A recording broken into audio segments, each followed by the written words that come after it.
Ipswich Buses, your local bus company serving your football team. Buses run every 10 minutes. Avoid the traffic. Don't get stuck in the delay. Get Ipswich Buses today. A single £1.20, a return only £2. Find out more information at www.ipswichbuses.co.uk. Ipswich Buses, proud to partner with Talking Town.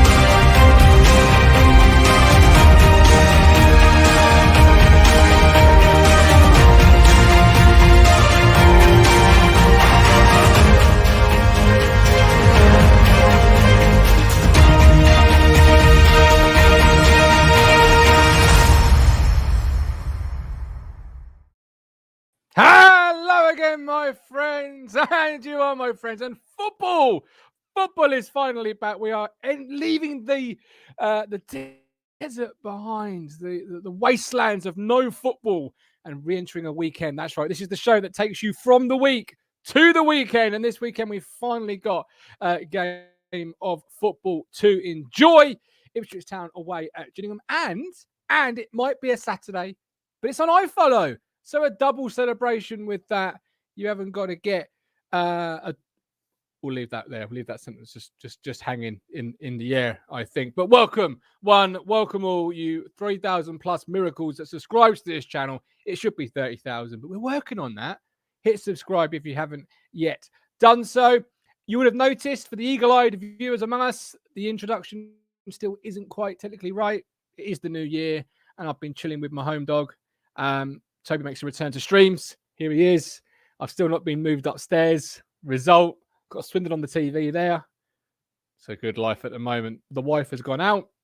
It's a great life. What I would say, though, is actually it's not that great, because I would have had this absolutely beautiful Scandinavian pal from our friends at Away Day Beers. They say strong, blonde and Scandinavian, just like the great goalkeeper himself. Well, more pale than blonde, but big in character and sure to be enjoyed in your safe hands. That was the plan. I have got the bottle open somewhere in case I crack, and I would have had it in this absolutely stunning glass that I got for Christmas from the Cruncher. It says, the Podfather, the Gov, Talking Town, for fans, by fans. I will drink to that. Love that. But I've not had a great day, so I've popped a couple of more of my prescribed painkillers, which means that if I drank this, there wouldn't be a show. Well, there would be a show, but I don't know what sort of show you'd get. So that's going to sit right there, very cold and very enticing. But we wouldn't be able to do any show if it weren't for these wonderful people, the Talking Town Fifth Stand Ultras, the guys and the girls. No, they don't keep Matt Phillips in Romanian wine, but they do keep the lights on and the shows rocking and rolling. So if you do get value from us, if you do enjoy what we do, if your internet's cutting out. Is it really? Well, I can't do much about that, I'm afraid, because I don't work for BT, Virgin, or any other internet provider. But even more so, well, you need to dig in deep if you can and get Ko-Fi set up if you're not yet on this wonderful list, because obviously the hamster I've got for Christmas isn't quite cutting it, isn't quite doing the job. But I will have a little play with the internet and see if I can't you know.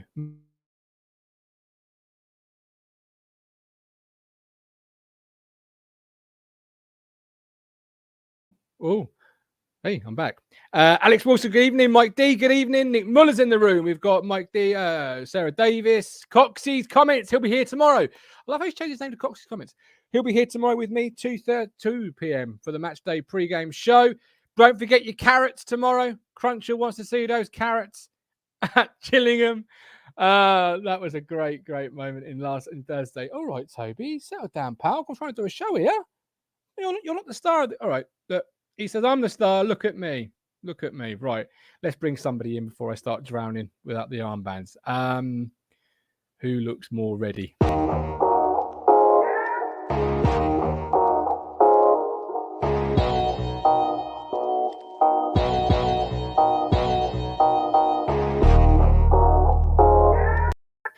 dogs do that to you? What's that? Try and kick you off the settee like they own the place. Yeah, Bella gets her paw out and she'll literally push you. Anyway, don't forget to remind me tomorrow. Before I get to the ground, I need to go and get some carrots. You fucking do too, right? You do. That was a brilliant moment. But yeah, get your carrots out. Get your carrots. Get your carrots out. No, they won't. No, they certainly won't. I don't know why you're going, man. You know, it's on I follow. It's on I follow legally as well. Real fans go to real games. Well, it says here, I'm a real fan. Well, you are. So, you are the podfather. I am the podfather, the inspirator. I am the John Anderson of the Gladiator world. Contender ready. Mike D. My red wine is 19 crimes. Southeastern Australian. It looks rather posh. I saw it in Tesco's. Got it for Christmas. Yeah. Are you a red wine? Are you generally a red wine drinker, or are you just trying to? I'm not really a massive wine drinker, to be honest, but it's a nice drop. It was free and it tastes all right. So just trying to emulate Matt Phillips, really, aren't you? You've seen him do it. You think it looks sophisticated, and you're just trying to. Never emulate Matt Phillips, because Matt Phillips, everyone, has got a story for everyone. 101 short stories from Matt Phillips. Oh yeah, you think a Colin Plum book would sell? Wait till you see a Matt Phillips book. No. Christ, we've had rats, mice, all sorts this afternoon in the WhatsApp group. I mean, you know, we've had a 9-foot bloke. That was this week as well, wasn't it? The bloke he met was 9 foot, whatever tall he was. To me and you, it was just 5'11", but to Matt, he was obviously, the giant from the James and Giant Beach. Everyone's a giant. They are. Before we go any further, I just want to highlight this piece of artwork that I've been asked if I could promote, and absolutely I will do. It is Ed Sheeran in his ITFC shirt, obviously with his logo on it. You've seen this knocking around Twitter, haven't you, Crunch? Yeah, looking good. I want to see the final piece. They're hoping to get. I think they're hoping to get Ed to sort of notice it, but that's obviously it's going to be quite hard, isn't it? He's quite elusive, isn't he? Well, he is quite elusive. I mean, if he likes that, why wouldn't he come on here? Because this is the place to be, Ed. So if you're watching anywhere, drop me a DM or the gov. Yeah. My brother went to school with Ed Sheeran. Really? Yeah. Apparently, he gave him business advice once. Genuine, straight up, not putting him on his chain. Not. It's what I'm told. Simon Wall, Gillingham's ground is a shithole. It is a shithole, the biggest shithole we're ever going to know. 19 crimes is nice, says James Warren Elmer. Beautiful, nice to know, James. Thank you very much. Right, talking to red wine, you can't discuss red wine without the red wine connoisseur. I bought him a couple of bottles of Romanian for Christmas, so. Well, I can't tell you what state he might be in.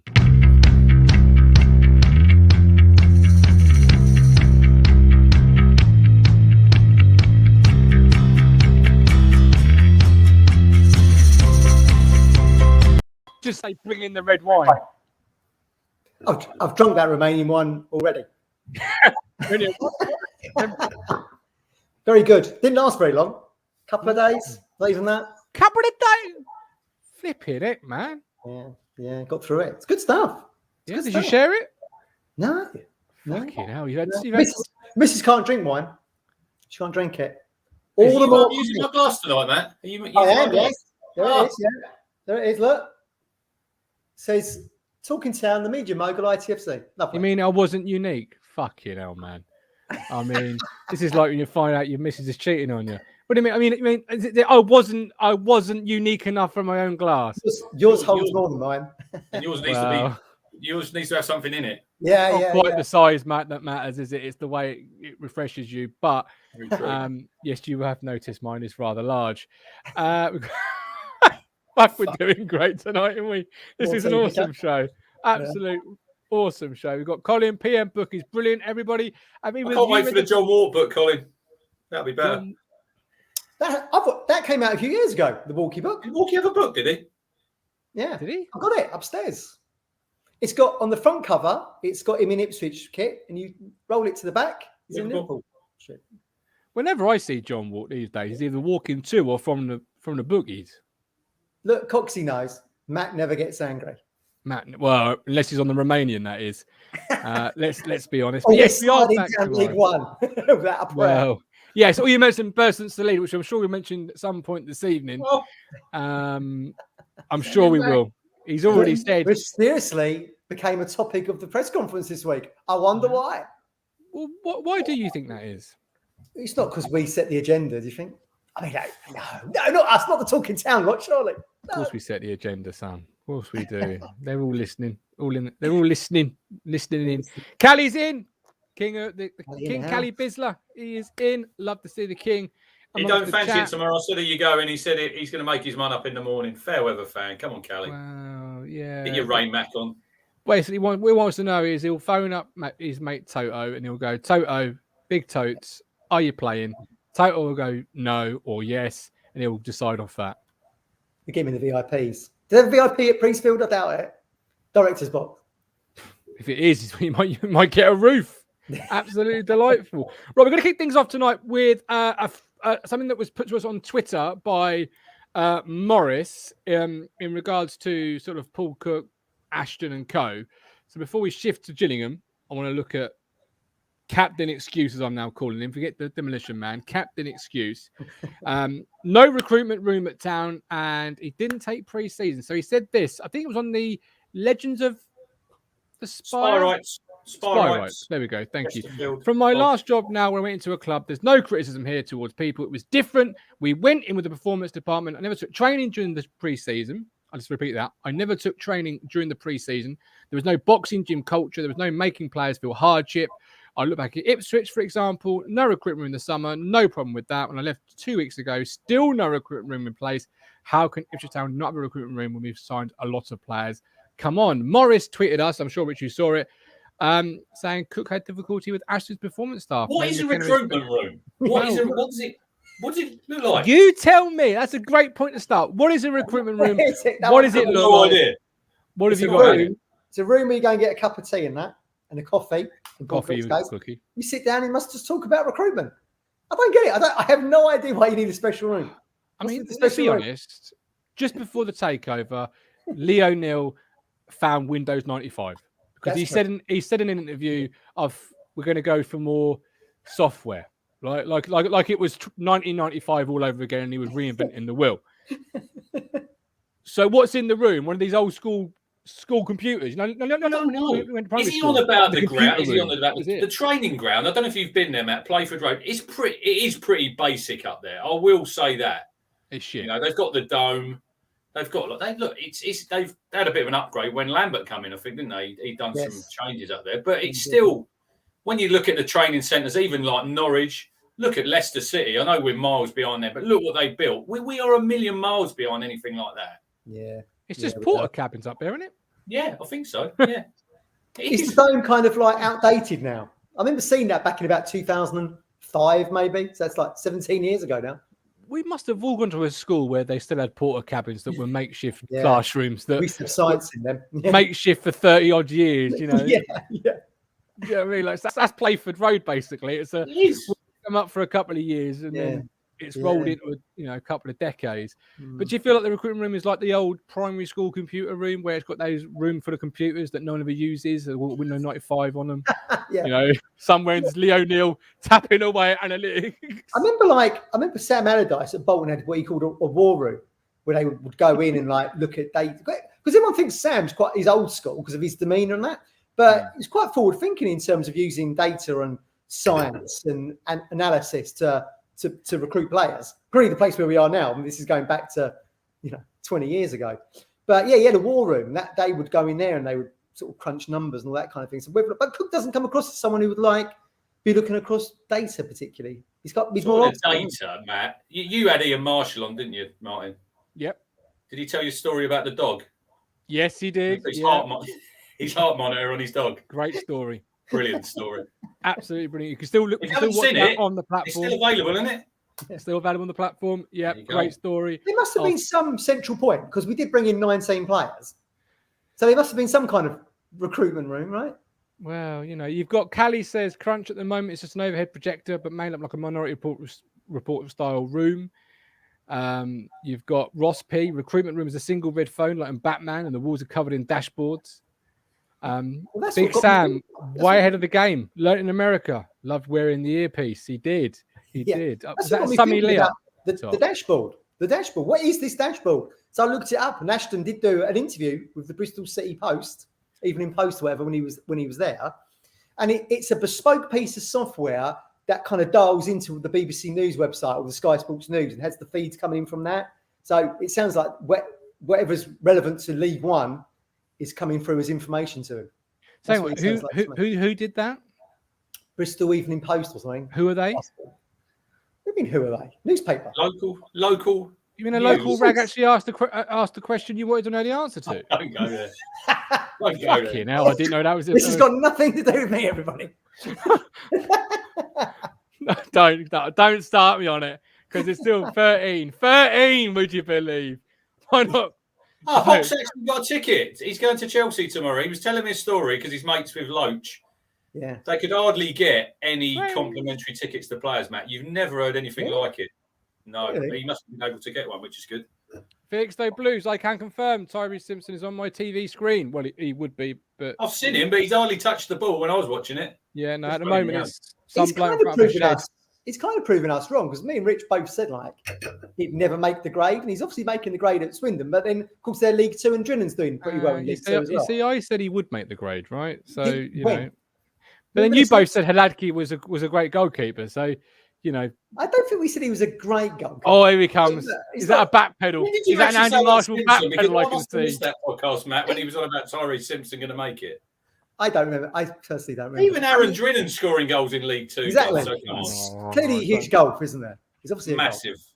Mike D, our dashboard dials at the Collins Shed. 81's Bobby's Heroes. I'll have a drink. Yeah, drink.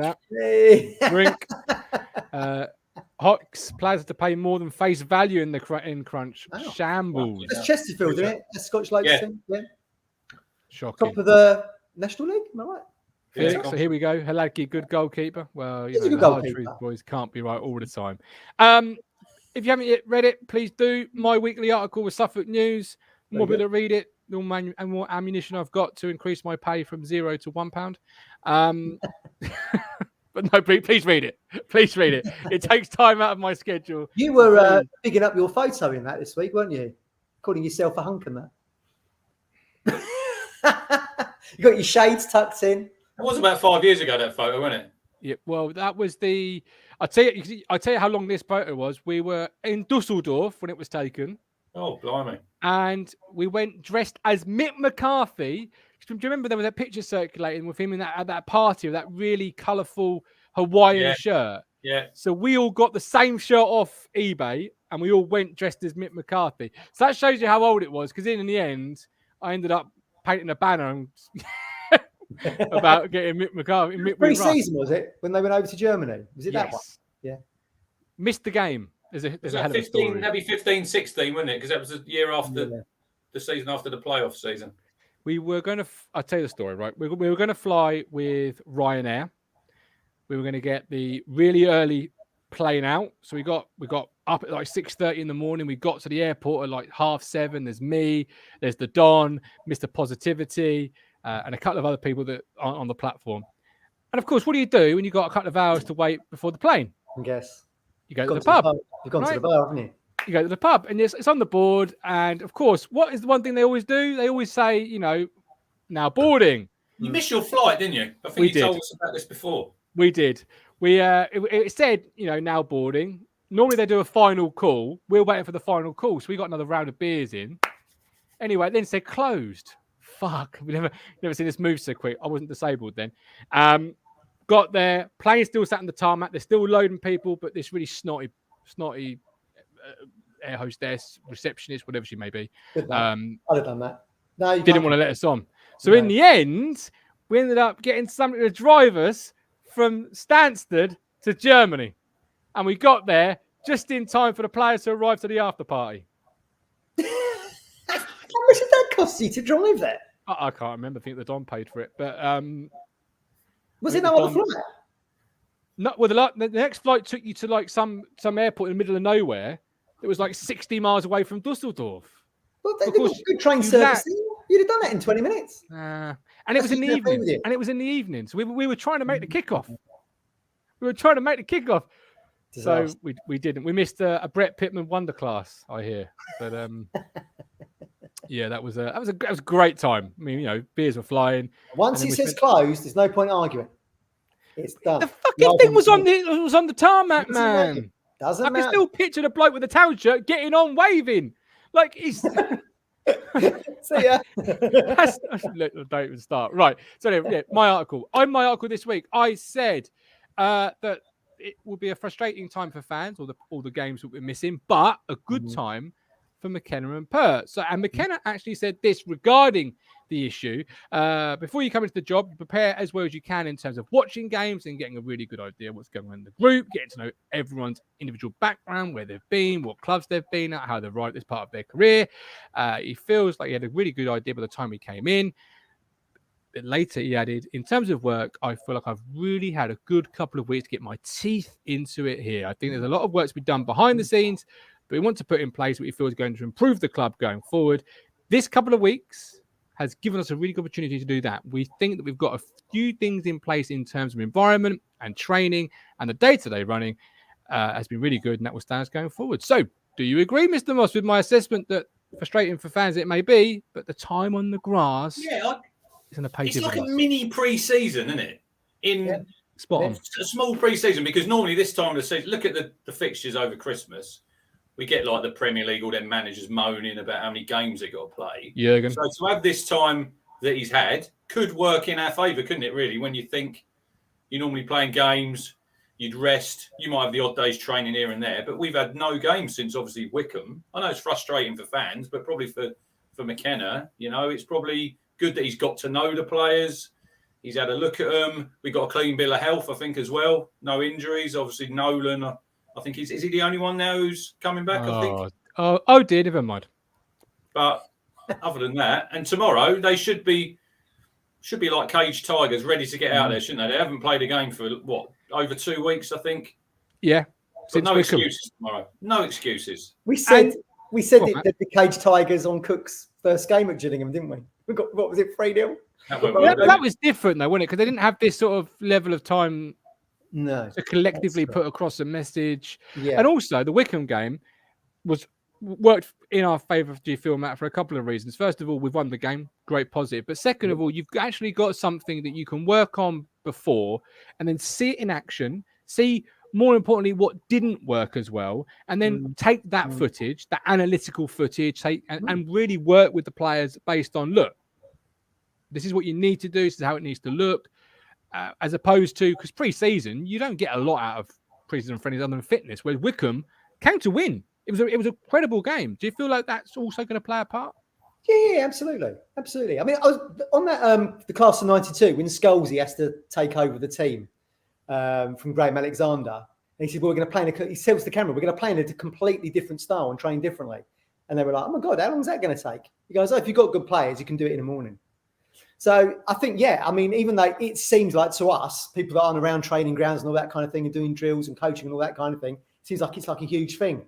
But if you're in that bubble, if you're in that coaching world and you're a football player or professional, you have to learn to adapt to different managers, because obviously, 1 minute Cook was in, next minute he's gone. Now you've got a whole completely different culture. And I think that 2 weeks is definitely going to help. But the proof will be in the pudding tomorrow, won't it? You say culture, but were you surprised with the Cookie comments earlier in the show, where how he said, if I read it right, he didn't even take pre-season training? That's weird, isn't it? That's where I've got question marks a little bit about Ashton, how heavily involved Ashton is. I mean, what is his qualification for getting involved so heavily? Is he involved, or is it a? Well, I mean, you have to presume Andy Rolls and his performance. Is it Costin? Did it? Andy Costin. Yeah. Though you imagine Rolls and Andy Costin would have taken training, but I mean, it sounds unusual to me the management would be involved in that, which is probably then explains to us why maybe Cook.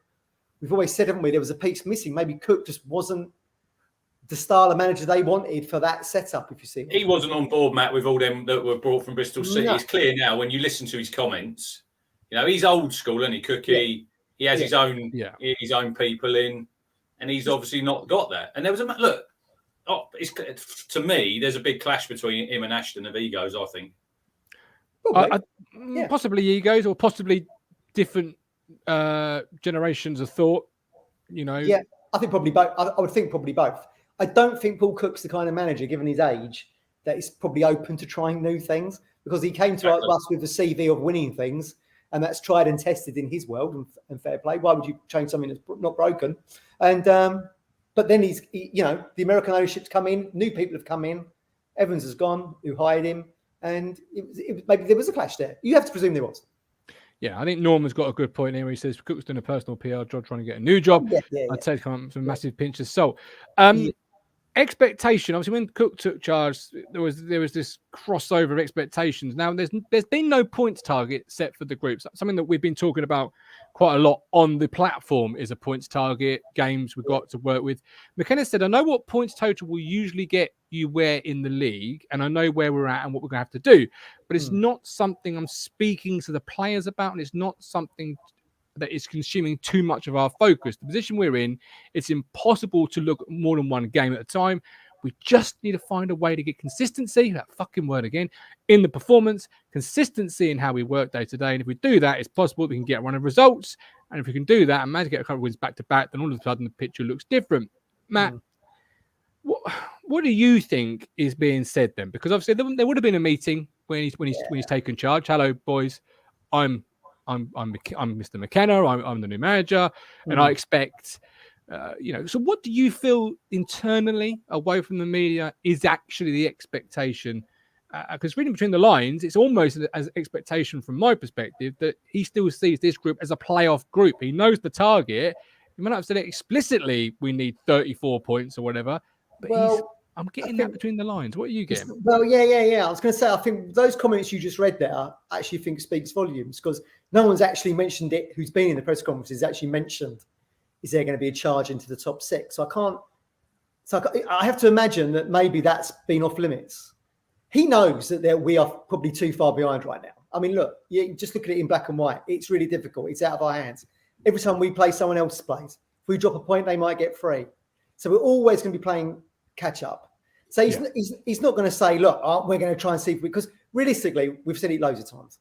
We ain't going to finish first, second, third, fourth, or fifth. No. Sixth is the best case scenario. Still a real long shot, and he knows that. He's not going to set himself up for a fall like Cook did in terms of, we're going to aim and get into the playoffs. What did he do? Took us from 6th down to 9th, 10th, 11th.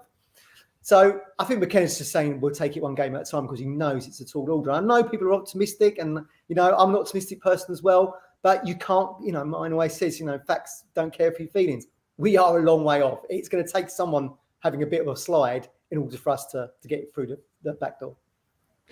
Maybe, Rich, I'm looking at this too naive. Maybe I'm looking at it too indoctrinated by Football Manager. I'm thinking he must have said something to the group of players, even if it was look, lads, forget what's gone. I see the potential in this group to be a top 10 team or a top 8 team. Forget maybe the first or fourth, or even the top 6. But I see the potential here to be because it has to be a KPI to work to, doesn't it? I just is he someone who comes in and he's going to put pressure on the players? He doesn't strike me as that type of. Is it pressure to us, a team that? Well, it's interesting. When I think it was it Sunday, Matt? You sent me that text about when Mick McCarthy come in, and what was the points average that he averaged? Was it 1.8? Did you say 1.6? It was like 1.9 or something. Yeah, 1.6. Yeah. So I've just looked now. We're on 32 points now. Oxford got 74 last season, so we've got to take 42 points from 22 games. We're nearly at that 2 points a game average now, aren't we? That we need. Yeah. So I don't want to be negative. I think we have to be, like I said, I think it was on Sunday. We have to be realistic that we've won 8 games in 24.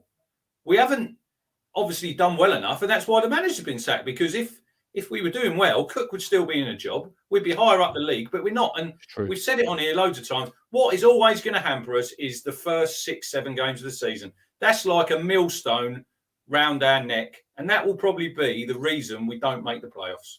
100%. Yeah. I agree with that. I want to sit here and say we will get in the playoffs, but I was reading Stuart Watson's. He was putting some stats out about like three wins on the bounce, 4 wins on the bounce. We haven't done this for a season, so I don't know what everyone expects, that he's some kind of miracle man. McKenna, he's done 1 game. You've got Colin comparing him to shades of Bobby Robson. Nonsense talk, absolute nonsense.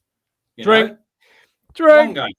But no, you are right. I think fans are probably hoping for a mixture of us doing really well, the teams above capitulating, and finding 6 suddenly appears in the middle ground. Norman, lots of the players have been really positive about how training has been different and how much they're enjoying it. Chris Boyd, that's why Cook's comments matter, because he derailed our season and made even the players very unlikely. We need to understand why. Ross, if we start setting targets, recipe for disappointment. We can't keep doing it to ourselves. We can only go for steady progression. Exactly. Let's see where we are, Gov, in a couple of months' time.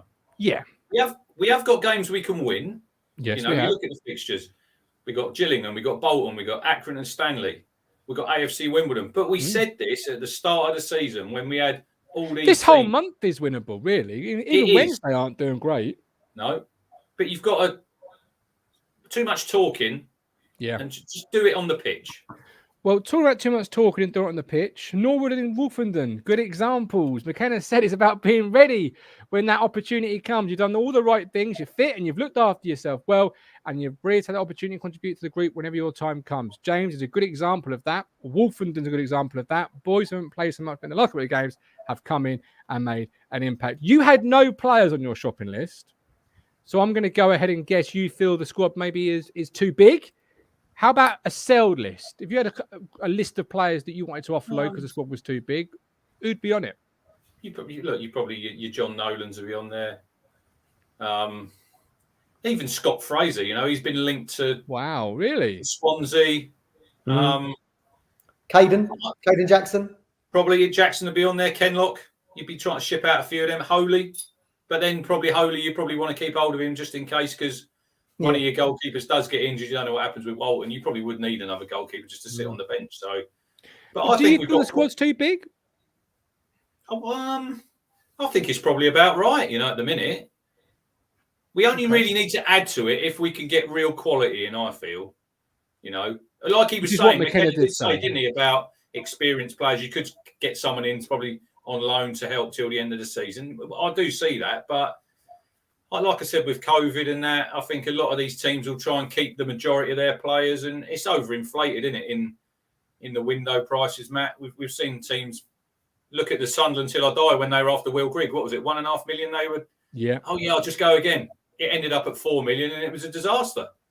Yeah. It was, wasn't it? Yeah. I think the squad is too big. I think the squad. Do you? We've got 3 number 10s for crying out loud. Or do you feel actually that maybe Ashton was playing 3D chess in the summer and trying to insulate us from any possible COVID that may happen this year? Because I've been thinking about this COVID situation, thinking actually a large squad in this case is helpful because you've got 3 number 10s. You didn't have Selena for Wickham, but you didn't really notice the fact you didn't have Selena. So was Ashton trying to insulate us? Well, maybe. It's so difficult though, isn't it? When you've got such a huge squad in the 3rd tier, paying big wages for players that aren't starting games. As I said before, like with Selena, is he really worth keeping on if we're not going to hit the top 6? He's your X factor that gets you to the top 2 or wins you the title. He's not someone we're paying 15 grand a week for to finish mid-table, is he? But maybe there's an element of truth in that. It would make sense, but then you've got to keep all those players happy. You've got someone like Carroll, for example, played in the Europa League, has played in the Premier League many times for Spurs, was a starter at QPR. Ain't get a look in here, and we're mid-table in League One. So it's even Martin's player of the year, man. Haven't you got to be a good man? Martin's player of the year. There you go. I felt like they were trolling me, during the week. But anyway, that's part of the job, isn't it? To be a man manager, explaining, you can only pick that 11. Then you've got your 5, 6 subs, whatever it is, and we've still got surplus. He said that himself, that there'll be players disappointed. He's got a good squad now, not a lot of injuries. There'll be players disappointed tomorrow that don't even make the bench. Yeah. And that's the way it should be, though, in a squad. In League One, that's giving yourself unnecessary headaches, I think. What do you, Matt Stano asked, I saw this on Twitter. What do you think of the Southampton call to not allow players in the squad when the original fixture was scheduled?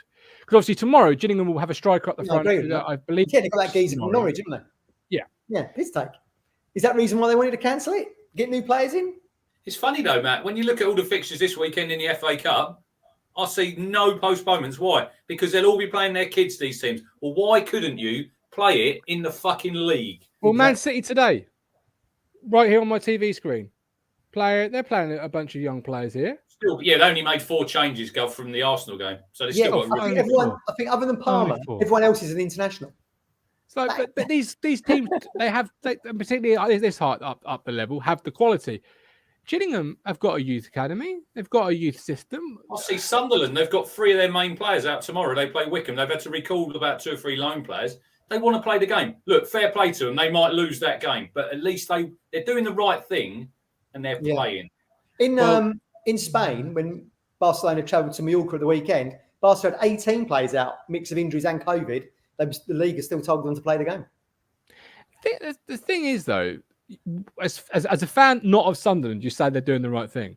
If they lose tomorrow, the Sunderland equivalent of Talk in Town will probably be saying we should have cancelled that game, regrouped. You know, look at the whole international break when that's what I was going to say. 3 players and you're allowed to cancel the game. You know, but that itself, half the fan base was saying, "Oh, that's a good idea." The other half was saying, "Don't stop your momentum." You're never going to please everybody, and you know. Ian's got a good point there. FA have said all cup games have to be played. The FA is scared of its own shadow when it comes to fixture pile-ups. When you start clashing with Champions League, which they're not supposed to do, or Europa League, they're not supposed to clash with European fixtures. There can be fines and all that kind of stuff.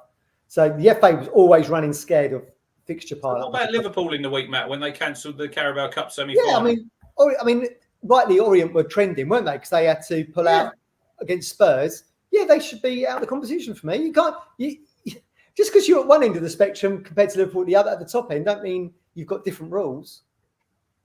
For me, Chris Boyd says Man City's limit tonight is 428 million. That's not strong enough, Chris. I wanted 800 million plus before I called it strong enough. All right. Yeah, 800. It's Man City, for crying out loud. What I find funny about all this, we've said this before. We used to say this with Lambert when it came down to the EFL trophy, and he was like, "Oh, we shouldn't be having this competition." So basically, you've got football people and football players basically saying we don't want to play football matches. It's like a nonsense, isn't it? It's like, you know, Gordon Ramsay saying I don't want to be cooking meals in a restaurant. It's just like crazy. That's your job. Go out there and do it. You know what I mean? EJ said we got robbed out of the Gillingham and Lincoln games, but they could work in our favour, actually. You know, they're not going to sign anybody to be really scared of, touch wood. So, that's a famous last saying, isn't it? Fuck me. Jesus, what have I just done? What have I just done? What's his face? Verdane Oliver got them 2 goals last season, didn't they? He's a good little player. Yeah. He's no John Akindi, though, is he, Matt? Big John. We should have signed him instead of Ollie Hawkins. Big John. We could have signed an actual giraffe. Where is he now? Instead of Ollie Hawkins, Where's he finding straight now? Is he still there, is it? He didn't play against MK Dons. He played the game before that, against Rotherham or somebody, or Fleetwood. Yeah. I find it very troubling that Swindon have got electronic advertising boards before we have. The FA would have put those in. Yeah, we'll have them for the FA Cup. Yeah. So they're going to take them back out again afterwards? Yeah. We had them flat. Remember the telly? The 1-0 where we lost 1-0? No, I didn't. Ambrose had it at St Mary's and then we lost 1-0, didn't we? Shane Long. No, I was at the Rock and Roll Panto in the Wolsey that night. No, I was. Just straight up. Genuine. Genuine, yeah. But I wasn't always the committed. If you'd been at that game, you'd have seen we had. Yeah. That game cost us because it provided another game because we got a replay out of it. Well, there you go. You've now got the same excuse. Oh, God, footballers had to play another game. Yeah, true. Don't go down mines here, Martin, getting covered in shit and soot. You would have at least thought they left the fucking boards in, though. Like, you know, here's our gift to you from our FA war chest of billions. No. Have some electronic boards. Talking of gifts, Martin's got the hump, hasn't he, Martin, about them team card points. Oh, fucking hell. God. Good job you guys weren't all on our WhatsApp yesterday, mate. 22 quid. I got 22 quid. He was sending us voice notes, shouting. He hates voice notes. I was going to save it for Sunday, but look, it's not on, right? They've sold the tickets for Lincoln. Add the points on. I do agree. Wait until all 3 have been played, then give me the points because they're giving me 22 quid. Yeah. But why are they giving you I agree. It's good that they've given you the points. Why do you have to spend them by the 31st of January? That's my next point. People need deadlines, otherwise they take the piss. No, they don't. You've got you just don't want the Lincoln items being added on to the 22 quid. That's what they don't want. So have we just got 2 games worth of points at the minute? And then you probably get about £9.50 for Lincoln. In a shop where the cheapest item is 900 quid. Yeah, because I've got my eye on the old gold and blue away top, haven't I? And how much is that then, Matt? But how much was it, Rich? 50? 45 English pounds. Oh, so instead of paying, I don't know, let's say you get it for 23 quid, Matt. It's a bargain. But you would have only paid 10 or 13 quid had Lincoln been added on. Funny that, isn't it? Fucking don't start me. Clown show. You said you weren't going to buy anything in the shop anyway because you're not allowed. You don't wear it enough. He said he'd wear a hoodie. I would. But the hoodies are like 44 quid. Hoodies, though, no, there's them blackout hoodies are about 25 quid. They're nice. I don't see the point of blackout hoodies because you can't see the thing. What's the point? You say they're 25 quid, right? Right? Well, I would have more than enough with my team card points if I had all my team card points. You only got to spend 3 quid. But that's 3 quid I wasn't going to spend in the shop. No. It's like when Vodafone texts me saying, we are going to give you free popcorn if you pay the £2 postage. It's not fucking free then, is it? How much is popcorn? I don't care. If I'm paying postage, it ain't free. I'm not Come sure on. I wouldn't eat popcorn that's been sent through the post. Apparently it was pretty good, but it's not free, is it? If I'm paying £2 postage. No. They must have known what they'd sold for Lincoln. They've sold over 25,000. They've sold over 25. They could have just said, because it's been such a great turnout for the 2 games so far. For the 3rd one, we'll just give you the maximum of the points and blah, blah, blah, and away you go. Everyone's always Stephen, oh my God, spend some money. I haven't got any money to spend. That's the fucking issue. That's the ultimate issue, Steve. I open my wallet and it laughs at me. Right, back to the press conference. Do you pick what question for? Oh, there you go. Oh, there you go. Look, he's helping you out. I'm the legend that is Matt Stannard. Matt, I'll pay you back for that. That wasn't the reason why we're having this conversation, but thank you. Why? Here's a question: because me and Richard, and Colin, I'm saying in the comments, are big fans of the yellow and blue. But do people not like that shirt? Because it's part of our history, right? In the 70s, isn't it? People don't like this because of Norwich. Too gaudy. The badge is wrong as well, Matt. I've seen the original badge. It's not the badge that's on the shirt now. Oh, right, okay. It was the old school, the old Ipswich badge. It's the old badge, but it's not the same colours. If I find a picture of it, I'll send it to you. I'll send it to me. Do you like me? Did you like my new GIF at the top there by the live thing? Look, when the money comes in. What happens? Ready? Watch. Oh yeah, on the microphone. Yeah. What's it doing? Raining money. It's raining money. Ah, look at that. StreamYard have suddenly got this asset folder. And I was in there today. Look, got a countdown. Oh, look at that. It's quite good. I'll be diving into their big box of tricks. But no, I don't like it. Like, where would you wear this yellow shirt? In what situation would you wear this yellow shirt? It's like you need sunglasses. I'd imagine. I'm going to the Maldives. I'm going to the Maldives in the end of May. I'll be taking it there. They won't miss you in the Maldives wearing that thing, will they? You wear it. You had your brunch the other day in that little air raid shelter. Where did I wear it? No, I wore it when I went to Nando's. There you go. My missus, when I come down the stairs wearing it, she did sort of say, "Yeah, I wouldn't wear a football shirt going out for a meal. That annoys me. When you go to Nando's, Spain, I'm only going for slap up meal. Am I? Nando's. But Matt, what you got to understand is Richard's the sort of guy who goes to a 5-star hotel where the dress policy for dinner is trousers, and he turns up in shorts, a baseball cap, and a football shirt, and you're always sitting there in your finest chinos thinking, why am I sat sweating the balls off when this bloke sat here looking like he's about to run on the football pitch? Makes me angry. Is Matt frozen? Gone. Matt's frozen. So he's that angry. He's that seething, Rich, about you wearing shorts, t-shirt, and a baseball cap at a 5-star hotel. He's frozen. That's seething. There you go. He's gone. But tell me you don't do that. What, a 5-star hotel? No, I wouldn't be wearing it at a 5-star hotel. It might be in my case. I might slip it on somewhere. It might be in my case, just in case. I would get told off. I £5. would get told Even off. day. Look at that. Look, I can buy the hoodie nearly out right now. This is a great time. Thank you very much, Stephen. We appreciate it. I'll get the little coin chest flying again. Here it comes. Ka-ching. So I've got 22 quid for me, and then I got all of my boys got 11 quid each. Now, what I was looking earlier, what can you get for 11 quid in there? Keyring, as Facebook user says. Fucking keyring. Archie's 11. What's he want a keyring for? Well, then again, you and your boys surely must have the whole club shop already. Well, we got quite a lot. What's going on with my internet tonight? What's going on? I don't know. See, it was you, not me, earlier in the show. No, I still think that was you. Possibly so. Yeah. Talking of, I think you need to do a new deal on your internet. Talking of deals, Walton. McKenna says, I'm not involved in these negotiations and discussion on the front line, but Christian's been a fantastic for the club. He's had a really good season. He's a really top goalkeeper and still got the potential to improve.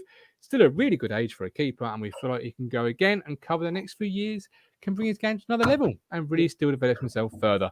I asked on Wednesday's show, what's your ceiling? What's your maximum you would go in the bidding war that is sort of brewing? What is your ceiling, Matt? For Walton? Yeah. What's the right price and what's the complete wrong price? Well, first of all, I'd ask the question. If you're Christian Walton, right, and you're at Brighton, and he's had a lot of loans, mostly in the Championship, why would you stay Ipswich? I don't get it. There's going to be Championship takers, surely. Well, Forest apparently, but although someone in the chat, as they said, they just signed a keeper. Coventry, I'm sure I saw in the chat. Yeah, Coventry. I don't think you'll end up. I don't think. Look, never trust loan players because they're not our players. So I think he'll end up going where he'll get a better deal. And if you're him, I would want to play in the Championship rather than League One. Absolutely. Man City just missed the penalty, and it's the worst penalty you're ever going to see in your life. He runs up, stops, God. keeper don't move, and then he misses it. I hate fucking players. I have no idea. I mean, how many games has Walton played for Brighton? 3? How long has he been there? Years. So I have no idea what you would pay for him. Well, he's their third choice, possibly even fourth choice now. He's out of contract in the summer. Yeah. We've got 500 grand from the Fisherman, 750 from EJ Norris, $1 million, says Harry Butcher. 500 will be the top level, says Stephen Parry. The issue is the things of what McKenna's just said, isn't it? He's young, time to develop. These are all positive selling points for a club. How old is he? 26. Is he really? Yeah, 26. Yeah, that's young for a keeper, isn't it? I think. You can go through to about 40, can't you? Well, on Transfer Market, they have his market value at 720 grand. So you've got to think that it's going to be about $1 million, isn't it? Now, do you want to spend $1 million on a keeper? It's a long-term investment, though, Matt. With $1 million gets you Bartosz Białkowski. Like, yeah. How old is he now? How good is he now? Well, we don't know. He's always winning awards at Millwall for Golden Glove or Save of the Year. I don't know.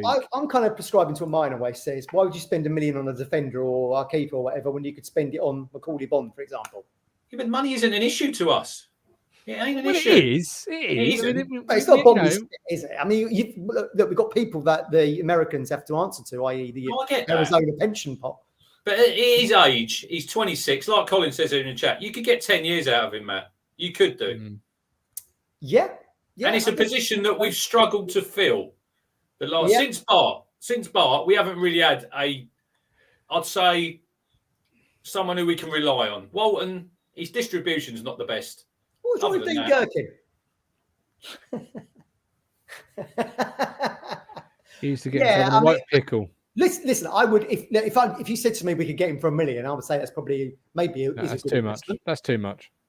But at the same time, I just think, why would he come here? Why would he? I just think he's going to have Championship. His agent's going to be pushing every single Championship side, isn't he? Oh, of course. One of them will be interested, especially as a Premier League keeper. He's on the books at a Premier League club. It's great to see Premier League. The two positions you absolutely really can't get by with cheaps is goalkeeper and striker. They're the two most important positions in a football team. It is a pivotal position, yeah, absolutely. Absolutely. Is he miles better than Hladky, really?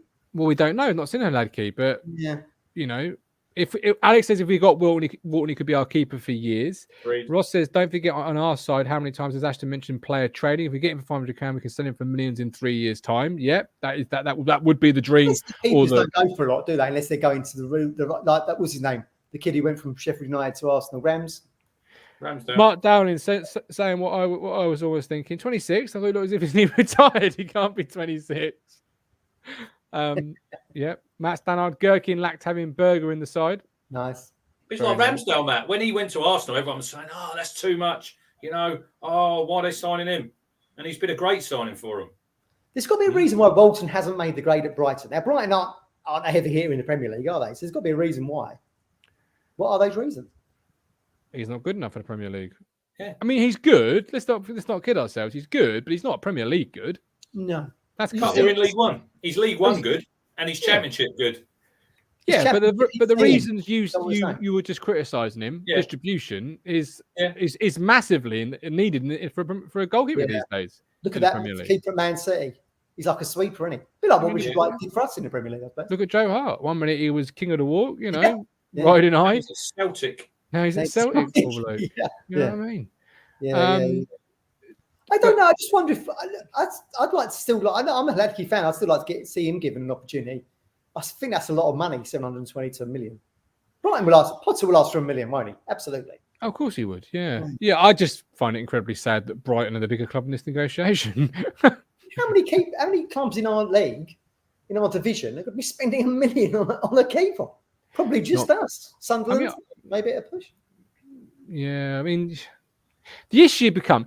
Look at who we had last year. I'd say Christian Walton is a better goalkeeper than Di Cornell, but Di Cornell's playing in the bloody Championship. Only because Christy Pim, who was a decent goalkeeper, now where's he? He's going to Stevenage. Well, I was just going to say, because it is on loan though, isn't it? Punch up with Ferguson in the dressing room. He threw a boot at Ferguson after Reading away, and he's not played again. That was it. It's on loan. It's on loan though, isn't it? Yeah, on loan. We got linked to him, didn't we, as a keeper? Because I was going to say, what I would do is if you truly, this is when you'll see sort of what the club really feel about the season. Because if it was going to be, well, we're not going to make the playoffs this year, I would, and they recalled Walton, I'd stick with Heladke and see who was about in the summer. Because someone like Pim could be available, probably at a better rate. He's a better goalkeeper for my money at this division. He's good, Pim, yeah. He's a very good goalkeeper. Yeah. Very good. He's obviously got a few issues, otherwise wouldn't have had throwing a boot at the boss. If they say we're recalling Christian Walton, surely you only really put a bid in or an OTT bid is if you really feel this season's pivotal. Look, we're making the playoffs with Walton. If we don't have him, we're not making them. I'd sign Walton, but if we don't sign him, I wouldn't go looking for another goalkeeper.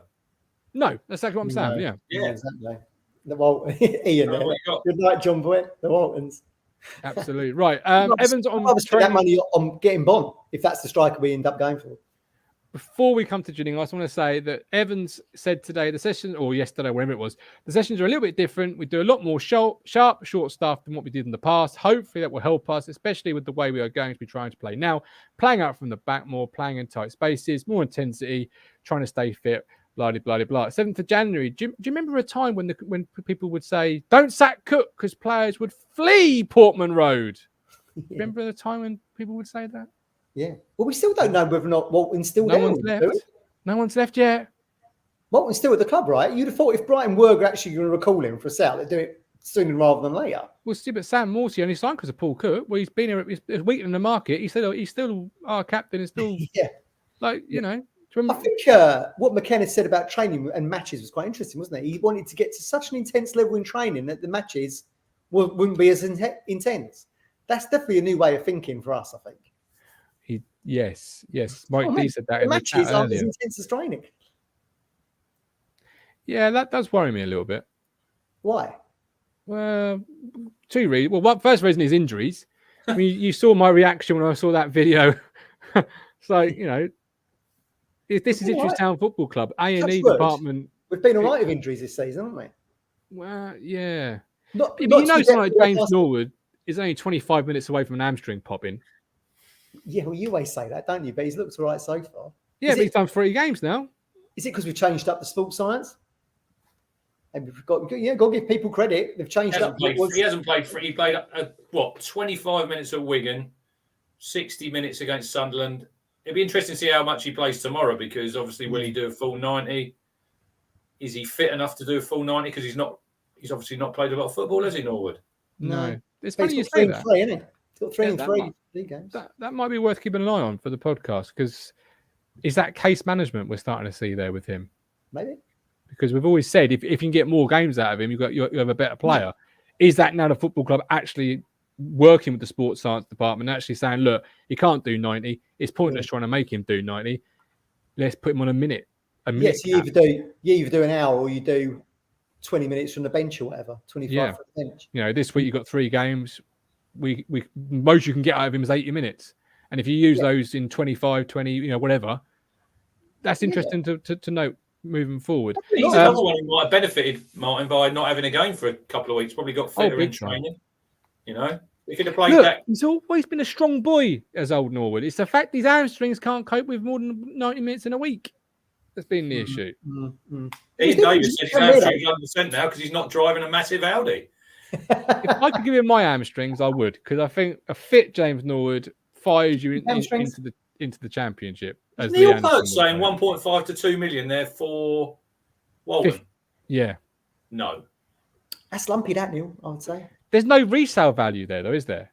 Like, you've got to think about, it's like buying a house with Ashton. He wants to buy Walton at the lowest price to sort of do it up, develop him. I agree with you. Fisherman a minute ago was having a go at Mike D because he's writing off a Ladkey, and now he's just saying, I'm not convinced that Morty's captain. So you're just contradicting yourself there, Mike, a little bit. I would not be surprised if Brighton do say to us, you want Walton, it's 1.5. I think that could be the starting point, and we've got to try and get them down from there. I tend to walk away in short, sharp shifts. You know what I mean? Like, I ain't paying 1.5 for Christian Walton. Not a chance. No, I agree.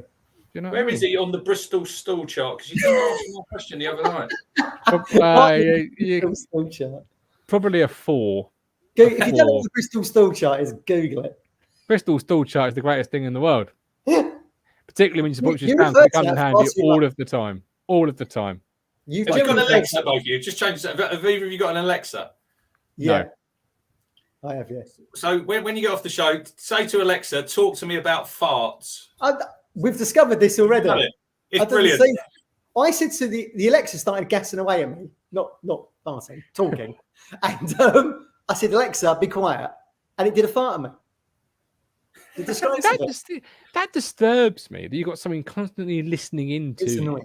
Yeah, it's annoying. Yeah, it's annoying. Like somewhere in the New Mexico desert, there's going to be somebody listening in to Martin Lambert's conversations, writing them all down. That's a scary thought. Let's hope they subscribe if they are. Is Alexa farting a new thing then? Is it? I've not noticed this. I don't know.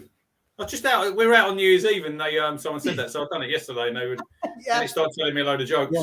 I can't turn on the lights in some of our rooms without the Alexa. Massively annoying. This is a different world. Cool. I'm saying I can't pay £3 for a hoodie. You're talking about things that cost. Has anyone ever used audio description during Naked Attraction? Who watches Naked Attraction? Yeah, exactly. Yeah. I have to admit, I have watched that show. Never again. Not for me. Weird, isn't it? It's weird. I've got a good joke there for you, but I'm not going to. Better things on the telly than we watch them, man. Yeah, absolutely. Bring back Time Team. That's what I wanted. I still love Time Team. Bit of digging about in the Midlands. Absolutely awesome. Yeah. Finding Richard III under a car park in Leicester. Yeah, with Tony Robinson. You'd have thought you'd remember where he parked.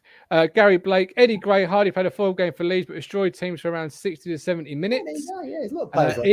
Ian says, Gov, if Norwood is a house with his hair transplant and new roof. Good point. Yeah. Josh says, don't think people understand how good Morsey is. Massively underrated.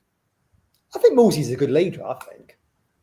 Rob says, try to talk about a subject and then see what adverts. Yes, I've done that. And it happens a lot. Yeah. Mike says, how is that a contradiction?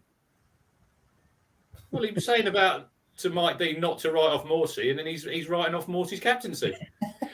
Talking of writing things off, I think Simpson in this game's been really poor for the 30 seconds I've seen of it, so I wouldn't recall him. In fact, I'd sell him. Not going to make it. How many goals you got this season? 10? He's got 10 down there? 10. Fair play to him. Yeah, absolutely. Thatch Roof says Dr. Zach. Right, Gillingham. Thoughts, expectations. Coulson working hard on fitness. Selena fit again. In fact, I think Coulson may even be possibly able to come back into the side from tomorrow. Do you think, Mr. ITK? I wouldn't think he'll play tomorrow. I don't think he'll play tomorrow. Scrap that. If you've got Coulson at your left back, put a line through that. Right, your team, Cruncher. You have gone for a 3-5-2 with Haladki, Edmondson, Wolf, JD, Burns, Morsey, Evans, Penny, Selena, Bon, Hayward. It could be a 3-5-2. And he said Hayward. 3-4-1. Hayward. Sorry, Mike. Poor old Mike. He's never going to live that down, is he? He's got a lot of goals on the reserves, he said. I do agree with Mike what he said on Twitter, though. He only made a mistake. Don't need a pile on, does it? Well, that's Twitter for you, though, isn't it? Yeah. Stupid. Yeah. But, that's a 3-4-1-2 then, is what you're playing there, yeah? Well, it could be 3-4-1-2. It could be 3-5-2. It could be 3-4-3. It's adaptable. What's Penny giving you on the left there then? Because he gives the ball away cheaply, doesn't he? He done all right against Wickham. I thought he had one of his better games, man. I think away from home against a physical team, he don't feature in my lineup. That's what I'm leading to. All right, Matt. I have a theory is spoiling for a fight for today's show. Yeah, why did you say this? Because you wanted to talk about Selena, and then you sent me this for a fucking team. What's wrong with this team? So I've got if you're listening, I've got Walton in goal. I'm going for. See, I think Gillingham are going to play 4-2-3-1. It's the Christmas tree. So I've put 4 at the back there. So we've got Janoy on the right back, and then Wolfton and Emerson in the middle. I'm going to bring KVY in because he's far better than Penny. And then I've got 3 in the middle there, which is Evans, Moulsey, and Burns. And then I've got 2 just in front of that, which is Norwood, where we've seen him playing, and Aluko with Bon up front. But it's flexible, this, because you can go 3-5-2, you can go 4-3-3. It's quite flexible. And I think Gillingham are going to be really physical in terms of like if they've got Verdane Oliver or they're going to go long to big old John McKindy. And I think, this is a counter-attacking team for me. You got the pace in KVY, you got the pace in Burns. Even though I've been critical about why Selena's still with us, because I don't think he's had much impact, I've always picked him in my sides, but I wouldn't pick him for tomorrow. I'd have him off the bench if he's fit, just because it's quite a big ask to come back and play in that game. But why have you gone for the Mike Brown formation? Well, I mean, like I say, it's a 4-3-2-1. I mean, it really is a 4-3. It's a 4-3-3 basically, and I think that's a good tactic against the 4-2-3-1 because I think looking at some of Gillingham's stats and that, they seem to get a lot of their players forward. Certainly their left back, Robbie McKenzie, I think he's quite attacking. So I think we can counter attack them under McKenna. I don't think we could have done that under Cook because we were too slow, we were too lethargic. But I think in that kind of formation, it's flexible. And why would you change the back threes work perfectly against Sunderland and against Wickham? Why would you change it against Gillingham? Why are you worried about what they're doing? Why are you worried about Gillingham? I'm just intrigued. Because they're a physical side. That's one of the reasons why I brought Walton in instead of Haladki, because he's a bigger keeper. He's got a bit more of a presence in the box. I think they're going to be firing balls in. I'm just in. They've scored. Swindon have scored. I'm just in. It wasn't Simpson. I'm just intrigued. 3-1 now. 3-1. I'm intrigued because I know you worked for the FA. I just didn't know they put you onto an LMA manager's course as well. Because you just delivered what Sam Allardyce, I believe, delivered at West Ham. Reasons why you should stay, wouldn't it? This formation, we're going to play this way, good at doing this. Yeah. You've got to realise that McKenna is going to be flexible. Just because something worked against Wickham, and Cook, I think, would have done the same thing. I think he will be flexible. Yeah, but Norwood can't play behind the striker. He doesn't need to. What I'd probably do is just have Aluko in front of the 3 and have Norwood and Bon up front together. But we have seen Norwood go over to that left side, which he did against Wickham. So it's all about flexibility. I'm looking for McKenna to have a plan A, B, C, D, and I think that formation would suit it. You can bring Aluko over to the left if you needed. You can put Bon up front with Norwood. It's flexible. I think it's going to be. When like Joe Roy used to call Stoke City land of the Giants. I think it's going to be a little bit like that tomorrow. I think it's going to be a lot of long ball stuff. That's my take on it. Anyway, I'm a bit speechless to be honest with you because you just throwing players that are cheating, yeah. What's that? Was that made after you drank my 2 bottles of Romanian wine? Who in there would you not agree with? That's a good side. Okay, well the back. I don't like a back 4. I think we're more suited to a back 3. Evan, I mean, Burns tucked inside there is what we've had a back and forth for most of the season, other than we've been fucking shit for most of the season. In fact, so in your formation here, where is Burns playing? What is Burns' responsibilities? I'm going to have him on. I've got him on the right side, but what I'm saying is, because I can see that, Matt. Yeah, I can clearly see you on the right side. I mean, what is his responsibility? Is he a winger or is he a central midfield player? I'm probably going to have him as a winger in the role that he had against Sunderland, where he had no. We had no 4-4-2 then. Well, that's what I'm telling you. It's flexible. You had no against Sunderland. We had no threat down the left, did we? And we absolutely caned them in that first half. But it's flexible. You can bring a Luke over to that left. You can bring KVY up into the left side and have three at the back, because you still got Genoa, Edmondson, and Wolfenden there. Is it a quiet night in the Chinese, Mike? Because you're in the chat quite a lot. You're not having any orders coming in. Did us one in '96, Gov? Behave. Good call, Mark. Wolfenden has a good one. Has a good game. Whipping boy. What you both should be saying is that is a great side. Great piece of flexibility. More flexibility than we ever saw in a Paul Cook team. That can get us 3 points. All right. You've seen Matt's team. You've seen Rich's team. Chat. Let us know which one. Rich is A. Team? Matt is B. Say A or B in the chat. Fill the chat up with who you'd rather set the team up tomorrow. I personally would play Hladky while they're doing that. I would stick with Hladky while the negotiation for Walton are ongoing. I'd allow Hladky to sort of stake a claim or put himself in the shop window. Other than that, in fact, I'd probably go and change to Wickham, to be honest with you. Josh says I only really put Selena in just because Matt said he don't like him and he should go back. Okay, we've got Josh with A, which is Rich's team. I didn't like him. Terry likes Matt's. Alex says Rich. EJ says Rich. Kerry says Rich. Welcome in, Kerry. So a lot of people are saying Rich's team here is the better team. Mike is probably going to say Matt's because his inspiration was taken from Mike's formation. I probably would have thought. That's what I'm saying. That you can go 3-4-3 with that side. You can bring a Luco even over the left. You can go 3-4-2 with that team. The fisherman was ahead of his time. Only because I described it as a fisherman. That's only what you reminded me of. We actually finished the game against Wickham in that formation, by the way. Oh, it's 4-1. Bless them. No one likes getting beaten and embarrassed on national TV. We know that all too well. If Walton does play tomorrow, does that suggest that we are going to buy him? If you're Brighton, Brighton don't want to risk an injury to him. As I say, do you allow him to play if you're Brighton? Yeah, I think that will speak volumes. If he's not playing tomorrow, I think he'll go back. If he's playing tomorrow, we'll end up buying him, I think. The Man City kids aren't bad, are they? But it's not the kids, though, is it? It's only the kid up front, Palmer. Fucking another time my sarcasm flies over his head. Fuck me, Matt. Christ. But you did say earlier they were their kids and we had to correct it. Yes, I know. I know. I was being sarcastic. Sorry. I doubled down on my mistake. I don't try and hide from them. I was watching some of that game earlier, Matt. I was watching some of that game earlier, and I think who was on? Ali McCoy was on co-coms. Swindon trying to play out from the back against Man City. What are you doing? Get it long. Get it to Simpson's feet up front. I agree. Yeah. I agree. Right, score. I'm out of questions from the presser. So score prediction, I suppose. Quiet at the moment, says the fisherman. We've got to be looking at winning this game, haven't we? They're bottom three. Look, if playoffs talk has got to stop if you don't beat Gillingham tomorrow. Simple as that. Yeah. I think we'll beat them 2-1. There you go. He's taking Tyrese Simpson off. He's played 82 minutes tonight. So shout out Tyrese. Playing against Man City. Fair play to him. Absolutely.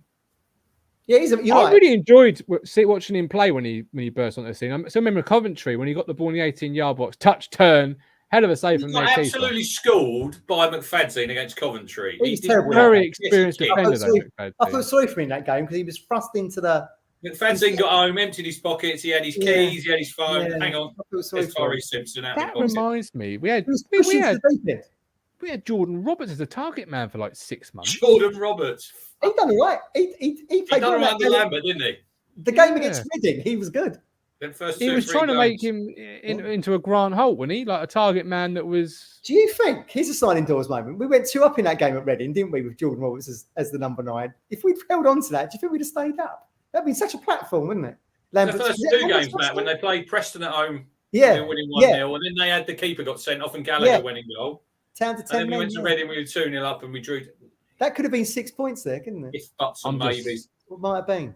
Amazed that we had Jordan Roberts as the target man. 7-0. says Daniel Barnard. As I say, fuck me, that escalated quickly. So I looked over there. I was like, was it? 2-0 says the Fisherman. 3-1 says Neil Perks. 2-0 says Lloyd. Where's the link, says Mike D. Well, I could put a link in at 1:09, but we run the risk. Your missus ain't at home. No, well, I don't care. I can sit here all fucking night. She's not here. It's just me and the dog. So, but are we saying that if we don't win tomorrow, then that's it? Well, depending on other results. Well, we worked out, didn't we, over Christmas? You got an 8-game last week. We got an 8-game period. Yeah. Or 8 games where you can draw but not lose too many. You've probably got about 3 defeats in you. Do you want to have a defeat to Gillingham as one of your 3 defeats? No, not against relegation threatened teams. But I think it'll be a tough game. Why are we worried about Gillingham? Well, I'm not worried, but it's going to be a tough game. You know what you get from Steve Evans' teams, Matt. They're not going to be pretty. Yeah. They're going to be shithousing and probably going down. Everyone will be moaning that they're cheating, but that's just the game, isn't it? It's League One for you. Yeah. We need to be streetwise like that. I mean, look, Steve Evans' team's going to be street. Do you remember he's like Glasgow off against Lambert? They're having a bit of a row about who was more Scottish in the dugout. Yeah, I wore shoes that had holes in. Was that what one of them said? Yeah, I remember rightly. They did us over last season. It's going to be a tough game. That's why I went with that formation you just saw. Oh, it will. But as we said at the start of the year, if you want to be a champion, as it was then, you have to come through. And if you want to be a contender, so that's the issue, isn't it? That's next season you're looking at now. But if you want to be a contender in this game, you've got to be a contender. You've got to overcome the tough odds. You know, we could have been contenders. That's the disappointing thing. I hate to say it, but Lambert was a better manager than Paul Cook. I've said it. Rob Smith, and you can't prove it. You can't say otherwise. No, the king reigns. With us in the top 6. It was boring. Do you know what I mean? No one's going to buy a season ticket watching that, but yeah, okay. We've got Rob Smith. Won't be easy tomorrow. It'd be interesting how Kieran McKenna used his tactical skills against a poor side, but again, we lost last year under Cook. Neil Perks, Greek Gov, can't lose more than 3 games and hardly any draws. Ian, if we lose tomorrow, I think it will have an effect on what McKenna can do with transfers in January.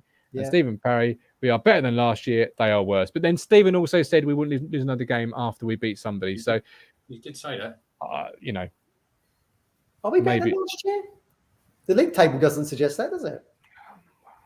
Where were we in the league table at this point last year? 6? Mark Dowling, not afraid of Gillingham, as tomorrow our goalkeeper will dive. Those are famous last words. Gov, you can't judge manager on the quality of our posters. Hey, it's funny you should say that, right? We were clearing out the cupboard and I found a Paul Cook poster. Wow. I know. A Drinnan, I've got it somewhere. I'll get it out. Drinnan Hawkins. Drinnan Hawkins. Yeah. So basically, if I end up getting a poster of you, buy it off me. Get it off me because it means bad things. So nobody, for the love of God... Matt Stannard got the Drinnan Hawkins one. Yeah. For the love of God, nobody give me a Kieran McKenna poster because it could only mean one thing. It's a bad times. Mark's not convinced Lambert's better than Cook, but, you know... Well, league position, he had a far better league position. It doesn't matter. Let's hope McKenna's better than both of them. Yeah, Lambert had a recruitment room, Matt. Yes. That's made all the difference. A place with, Haribo and cups of tea and, Harrods cups and things like that, made all the difference when recruiting Ollie Hawkins and Stephen Ward. It was all about the Haribo, the quality of the Haribo, I am sure. Right, we are back tomorrow at 2 p.m. Myself, Coxie, Ben Adams making his first appearance for a long time. I'm so excited to sit down with Ben. It's been a while talking football with Ben. What I want to know is when are you two going to get to an away game? Don't know. Well, Martin's been to an away game. He went Cambridge. When are you going to get to an away game? You said MK Dons, didn't you, Matt? I did think about MK Dons. Yeah, it's doable. Coming when up. Is it February? It is in February. They've got padded seats there as well. Oh, nice. I am never doing an away day other than Wembley again. I might do MK Dons. I can sit with the Crunch Bunch. They've got the Fleur de Lis tomorrow. Fleur de Lis, if you're going, is the away pub.